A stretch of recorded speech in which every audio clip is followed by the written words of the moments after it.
The dominant narrative of the Crusades is deeply flawed. Western textbooks frame the Crusades as Europe or Christianity defending itself against the threat of Islam. But this framing is colonial in nature, as no Islamic forces were ever really attacking us.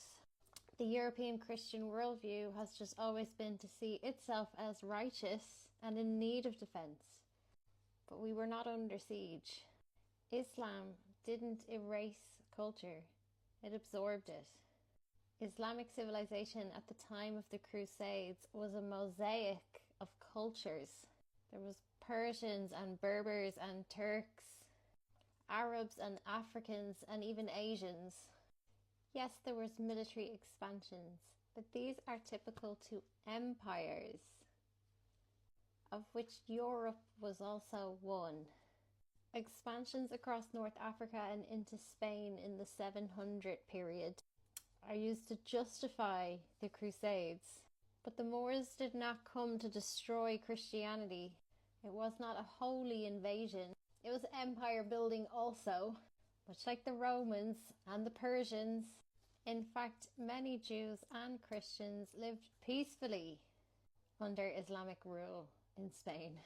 Actually, they were more religiously tolerant than Christian Europe then became. The Islamic world was mostly defensive during the Crusades. The Crusades were a papal offensive, as in they were ordered by the Pope. Places like Jerusalem and Damascus were targeted by the Pope. They wanted to bring what they perceived to be holy centres into the dominion of the Catholic Church. Actually, for a long time, Muslim leaders didn't even take the Crusades that seriously. They just viewed them as a nuisance. It was only later that they needed to respond militarily. Islamic identity has never been a threat to the West. The idea that Islam was about to steamroll in and erase all of Europe is papal propaganda. It is useful for the Pope to portray Muslims as a monster and anti-Christian, because it gave the Church military control of otherwise fractious European tribes and nations. The Islamic Empire had its own priorities. They were focused on bringing the world science, philosophy, trade, hospitals. The Moors brought to Spain libraries, but they were not obsessed with conquering Europe. They were building a cosmopolitan advancement of their progress. Culture does not die under conquest, it adapts. Your cultures, your traditions live within you. Your tribe, your connection to the land on which you stand. The Crusades didn't stop Islam or erase local customs. Even in a hypothetical world where Islamic forces conquered Europe, you would still have white stories.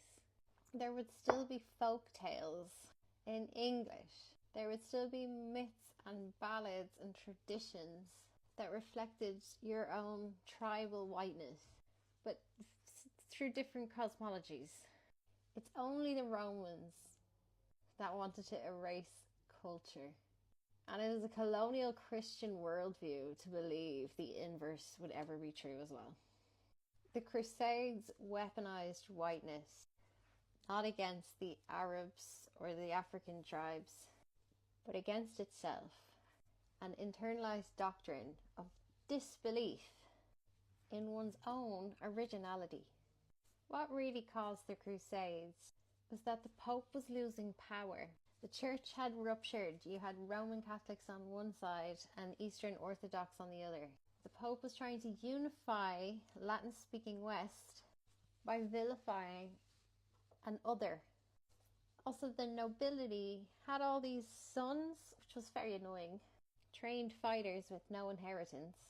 So the Crusades offered them plunder, purpose, paradise. What has been the priority of the Church to date is just maintaining that spiritual monopoly, and it would use that to erase diversity. That was whether you were Islamic or Gnostic or Coptic. It wanted you to embrace Roman programming. There was no real existential threat from Islam the religion to Europe the place. The Crusades were colonial invasions, wrapping plunder in the allure of religion, masking the brutality of conquest, and turning politics into papal power.